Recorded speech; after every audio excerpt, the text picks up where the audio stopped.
ఈ రోజుల్లో విపరీతమైన కాంపిటీషన్, లక్షల్లో competition. Group 1, group 2, DSC, TRT, everything అన్నింటిలో కూడా కాంపిటీషన్ ఉంటుంది. ఆ కాంపిటీషన్లో నువ్వు రావాలి, ఇక్కడ నువ్వు షైన్ కావాలి ఫ్రెండ్స్. ఆ సన్న ఎలాగా తల మెరుస్తూ ఉంటుందో నువ్వు అలా మార్కుల్లో మెరవాలి. ఇక్కడ అన్ని లక్షల మందిలో 8 లక్షల మందిలో మా అమ్మాయి మౌనిక ఒక షైన్ అయిందనమాట. ఇక్కడే బోధనలోనే ఉద్యోగం చేస్తున్నాను. అందరూ అంటారు, ఏంటి బోధనలో ఉద్యోగం చేస్తున్నాను, మళ్ళీ బోధనలోనే మీ అమ్మాయికి ఉద్యోగం వచ్చింది అంటారు అందరూ కూడా. ఇక్కడ అదే ఫ్రెండ్స్, మన ఆలోచనలు ఎప్పుడు కూడా ఉన్నతంగా ఉండాలి, హై లెవెల్లో ఉండాలి. అదే మా అమ్మాయి ఆలోచన చేస్తారు, మా అబ్బాయి కూడా అదే ఆలోచన చేస్తుంటారు. ఇక్కడ అదే వాళ్ళ సక్సెస్కి story. Thank you sir, thank you so much. On behalf of all the audience and students, I'll practice your words. Next, I would like to call Varalakshmi.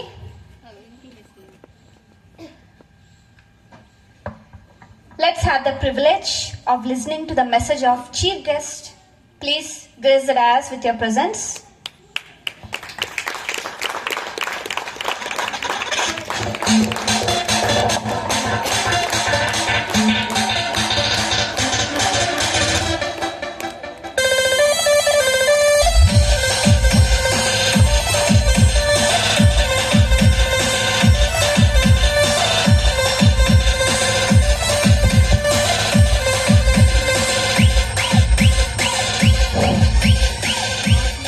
Good afternoon everyone. నా పేరు మౌనిక. నా పేరెంట్స్ మీ అందరికీ తెలుసు, అప్పలనాయుడు గారు Indur college principal. మా అమ్మ Kamala Kumari, spiritual teacher. నేను through group 4 services రీసెంట్గా వార్డ్ ఆఫీసర్గా జాయిన్ అయ్యాను. ఈ గవర్నమెంట్ సర్వీసెస్కి ఎలా నేను డ్రీమ్ చేసుకున్నాను అనేది మీకు ఒక స్టోరీ లాగా చెప్తాను చిన్నగా. మేము స్కూల్లో ఉన్నప్పుడు, ఒక 6th క్లాస్ ఆ స్టేజ్లో ఉన్నప్పుడు, మా అమ్మ నాన్న ఒకసారి వచ్చి మీ లైఫ్ పర్పస్ ఏంటి, అసలు మీ ఎయిమ్ ఏంటి అని అడిగారు.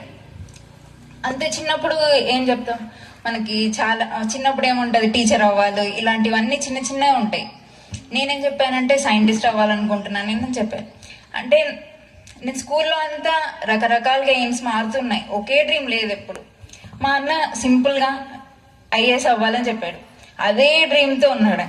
నేను మాత్రం ఆస్ట్రోనాట్ అవ్వాలి, తర్వాత అబ్దుల్ కలాం లాగా అవ్వాలి, ఇట్లా రీసెర్చ్ చేయాలి, ఇట్లా రకరకాల డ్రీమ్స్ మారుతూ ఉన్నాయి.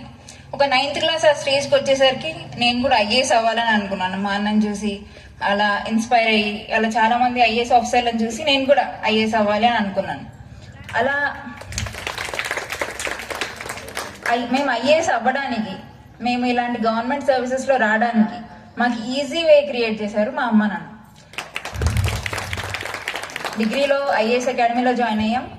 అలా దాంతోపాటు ఈ స్టేట్ సర్వీసెస్ కూడా రాయాలని హైదరాబాద్లో ఉండేవాళ్ళం. ఇంటికి వచ్చి ఇంట్లోనే ప్రిపేర్ అయ్యాం మొత్తం ఈ గ్రూప్స్ కోసం.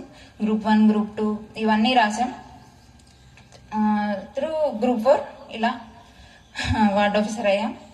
తర్వాత ఏదైనా ఎలాంటి సక్సెస్ అన్నా సాధించడానికి హార్డ్ వర్క్ ఒకటే ఇంపార్టెంట్ కాదు, హార్డ్ వర్క్ ఒకటే సరిపోదు.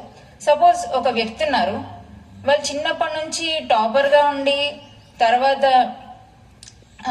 వాళ్ళ ఫినాన్షియల్గా సపోర్టివ్గా లేరు అనుకోండి, వాళ్ళ ఫ్యామిలీలో వాళ్ళ డ్రీమ్స్ పక్కన పెట్టి వాళ్ళు ఫైనాన్షియల్గా హెల్ప్ చేయడానికి ఏదో ఒక జాబ్ చూస్ చేసుకోవాల్సి వస్తుంది. అప్పుడు హార్డ్ వర్క్ ఒకటి సరిపోతుందా? సరిపోదు.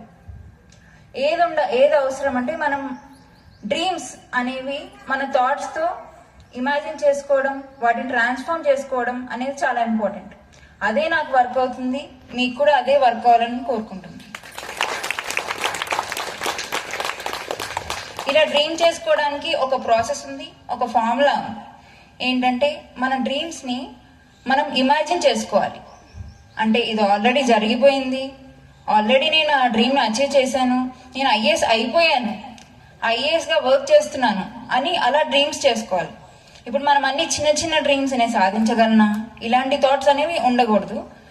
నాకు అందరూ ఫైనాన్షియల్గా సపోర్టివ్గా ఉన్నారు, నా ఫ్యామిలీ నాకు సపోర్టివ్గా ఉంది అనే థాట్స్తోనే ఉండాలి. ఎలా మీ ఫ్యామిలీ ఎన్విరాన్మెంట్ ఎలా అయినా ఉండండి, అది ఆటోమేటిక్గా ట్రాన్స్ఫార్మ్ అయిపోతుంది మీకు తగినట్టుగా.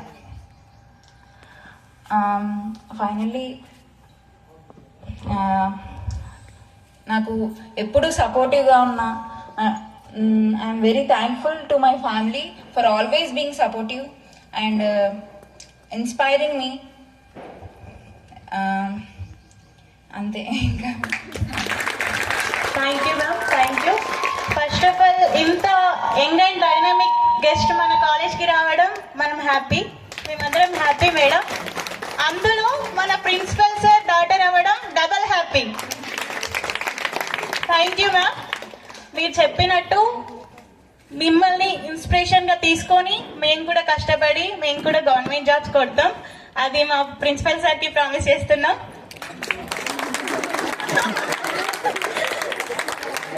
మీరు మంచి రోల్ మోడల్ మేడం మాకు.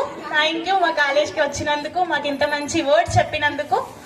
అలాగే మా అందరి తరఫున మీకు ప్రేమతో చిన్న సన్మానం చేయాలనుకుంటున్నాం. Please Adiba and Varalakshmi, please come on to the dais.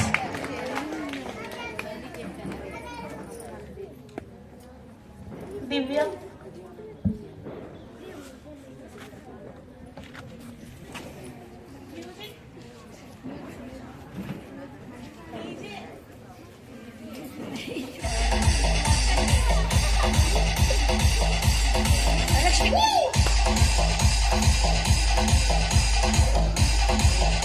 We should take her as a role model. We should learn anything from her. Understood?